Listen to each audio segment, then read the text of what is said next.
प्रधानमंत्री नरेंद्र मोदी किसान सम्मान निधि की राशि जारी कर रहे हैं। इस मौके पर क्या कह रहे हैं, आइए आपको सुनाते हैं। ट्रांजैक्शन किया है। आज भारत में 50,000 से ज्यादा स्टार्टअप काम कर रहे हैं। इनमें से 10,000 से ज्यादा स्टार्टअप तो पिछले 6 महीने में बने हैं। 2021 में भारत के नौजवानों ने कोरोना के इस कालखंड में भी 42 यूनिकॉर्न बनाकर एक नया इतिहास रच दिया है। मैं अपने किसान भाई बहनों को बताना चाहता हूं कि एक एक यूनिकॉर्न ये करीब करीब 7,000 करोड़ रुपए से भी अधिक मूल्य का स्टार्टअप है। इतने कम समय में इतनी प्रगति आज भारत के नौजवान की सफलता की नई गाथा लिख रही है। और साथियों, आज जहां भारत एक और अपना स्टार्टअप इकोसिस्टम मजबूत कर रहा है, तो वहीं दूसरी ओर अपनी संस्कृति को भी उतनी ही गर्व से सशक्त कर रहा है। काशी विश्वनाथ धाम सुंदरीकरण परियोजना से लेकर केदारनाथ धाम की विकास परियोजनाओं तक, आदि शंकराचार्य की समाधि के पुनर्निर्माण से लेकर मां अन्नपूर्णा की प्रतिमा समेत भारत से चोरी हुई सैकड़ों मूर्तियों को वापस लाने तक, अयोध्या में राम मंदिर के निर्माण से लेकर धौलावीरा और दुर्गा पूजा उत्सव को वर्ल्ड हेरिटेज का दर्जा मिलने तक, भारत के पास इतना कुछ है। देश के प्रति पूरी दुनिया का आकर्षण है। और अब जब हम अपनी धरोहरों को मजबूत करने में लगे हैं, तो निश्चित तौर पर टूरिज्म भी बढ़ेगा और तीर्थाटन भी बढ़ेगा। साथियों, भारत अपने युवाओं के लिए, अपने देश की महिलाओं के लिए आज अभूतपूर्व कदम उठा रहा है। 2021 में भारत ने अपने सैनिक स्कूलों को बेटियों के लिए खोल दिया। 2021 में भारत ने नेशनल डिफेंस एकेडमी के द्वारा भी महिलाओं को, उसके द्वार भी महिलाओं के लिए खोल दिए। 2021 में भारत ने बेटियों की शादी की उम्र को 18 से बढ़ाकर 21 साल यानी बेटों के बराबर करने का भी प्रयास शुरू कर दिया। आज भारत में पहली बार पीएम आवास योजना की वजह से करीब करीब 2 करोड़ महिलाओं को घर पर उनका मालिकाना हक भी मिला है। हमारे किसान भाई बहन, हमारे गांव के साथी समझ सकते हैं कि कितना बड़ा काम हुआ है। साथियों, 2021 में हमने भारतीय खिलाड़ियों में एक नया आत्मविश्वास भी देखा है। भारत में खेलों के प्रति आकर्षण बढ़ा है। एक नए युग की शुरुआत हुई है। हम में से हर कोई खुश था जब भारत ने टोक्यो ओलंपिक में इतने मेडल जीते। हम में हर कोई गर्व से भरा था जब हमारे दिव्यांग खिलाड़ियों ने पैरालंपिक में इतिहास रच दिया। पैरालंपिक के इतिहास में भारत ने अब तक जितने मेडल जीते थे, उससे ज्यादा मेडल हमारे दिव्यांग खिलाड़ियों ने पिछले पैरालंपिक में जीतकर दिखाए हैं। भारत आज अपने स्पोर्ट्स पर्सन्स और स्पोर्टिंग इंफ्रास्ट्रक्चर पर जितना निवेश कर रहा है, उतना पहले कभी नहीं किया गया। कल ही मैं मेरठ में एक स्पोर्ट्स यूनिवर्सिटी की शिलान्यास करने भी जा रहा हूं। साथियों, संयुक्त राष्ट्र सुरक्षा परिषद से लेकर स्थानीय निकायों तक में भारत ने अपनी नीतियों और निर्णयों में अपना सामर्थ्य सिद्ध किया है।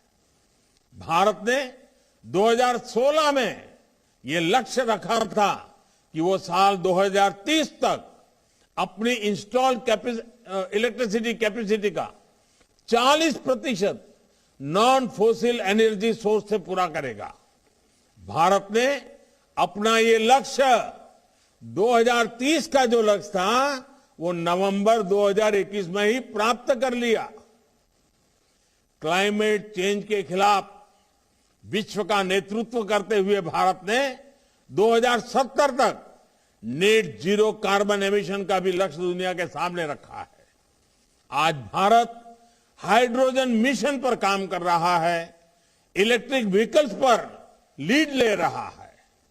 देश में करोड़ों एलईडी बल्ब वितरित करने से हर साल गरीबों के मध्यम वर्ग के करीब करीब 20,000 करोड़ रुपए, सैकड़ों नए यूनिट्स लगाई जा रही हैं। 7 साल पहले जहां देश में हर साल 40 से भी कम इथेनॉल का उत्पादन होता था, वो आज 340 करोड़ लीटर से भी अधिक हो चुका है।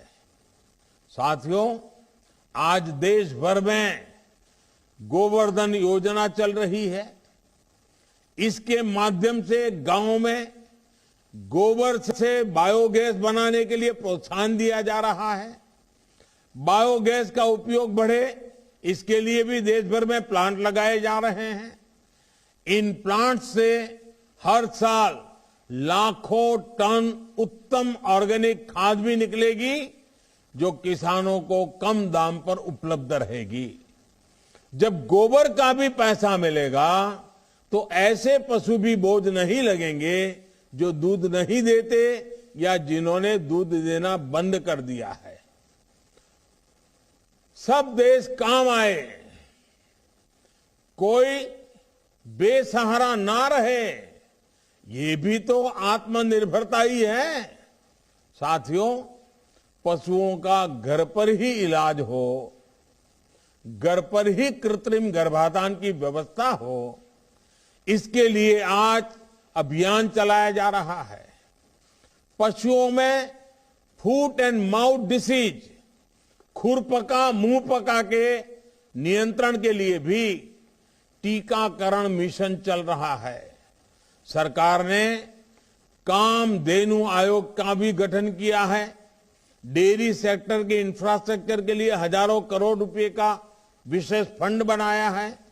ये हमारी ही सरकार है जिसने लाखों पशुपालकों को किसान क्रेडिट कार्ड की सुविधा भी जोड़ा है। साथियों, धरती हमारी माता है और हमने देखा है कि जहां धरती माता को बचाने का प्रयास नहीं हुआ, वो जमीन बंजर हो गई। हमारी धरती को बंजर होने के बचाने का एक बड़ा तरीका है केमिकल मुक्त खेती। इसलिए बीते वर्ष में देश ने एक और दूरदर्शी प्रयास शुरू किया है। ये प्रयास है नेचुरल फार्मिंग, यानी प्राकृतिक खेती। और इसकी एक फिल्म अभी आपने देखी भी, और मैं तो चाहूंगा कि सोशल मीडिया में इस फिल्म को हर किसान तक पहुंचाइए। नेचुरल फार्मिंग से जुड़ा कितना कुछ हमने अपनी पुरानी पीढ़ियों से सीखा है। ये सही समय है जब हम अपने इस पारंपरिक ज्ञान को व्यवस्थित करें, आधुनिक तकनीक से जोड़ें। आज दुनिया में केमिकल फ्री अनाजों की भारी मांग है और काफी ऊंचे दाम पर इसके खरीदार तैयार है। इसमें लागत कम है और उत्पादन भी बेहतर रहता है, जिनसे अधिक लाभ सुनिश्चित होता है। केमिकल मुक्त होने से हमारी मिट्टी की सेहत, उपजाऊ शक्ति और खाने वालों का स्वास्थ्य भी उत्तम रहता है। मैं आज आप सभी से आग्रह करूंगा कि प्राकृतिक खेती को भी अपनी खेती से जोड़े, इस पर जोर दें। भाइयों और बहनों, नए साल का ये पहला दिन नए संकल्पों का दिन है। ये संकल्प आजादी के अमृतकाल में देश को और समर्थ और सक्षम बनाने वाले हैं। यहां से हमें इनोवेशन का, कुछ नया करने का संकल्प लेना है। खेती में तो ये नयापन आज समय की मांग है। नई फसलों, नए तौर तरीकों को अपनाने से हमें हिचकिचाना नहीं है। साफ सफाई का जो संकल्प है उसे भी हमें भूलना नहीं है। गांव-गांव, खेत खलियान, हर जगह स्वच्छता की अलग जलती रहे, ये हमें सुनिश्चित करना है। प्रधानमंत्री नरेंद्र मोदी ने नए साल का पहला दिन देश के अन्नदाताओं को समर्पित किया है। 80 करोड़ लोगों को मुफ्त राशन दिया गया और हमारे प्रयासों में एकजुटता है। और किसानों के लिए 10 करोड़ किसानों को फायदा होने वाला है। जो किसान सम्मान निधि जारी की गई थी उसकी 10वीं किस्त आज ट्रांसफर कर दी गई है किसानों के। Presenting B News app available on Google Play and App Store. Download it now.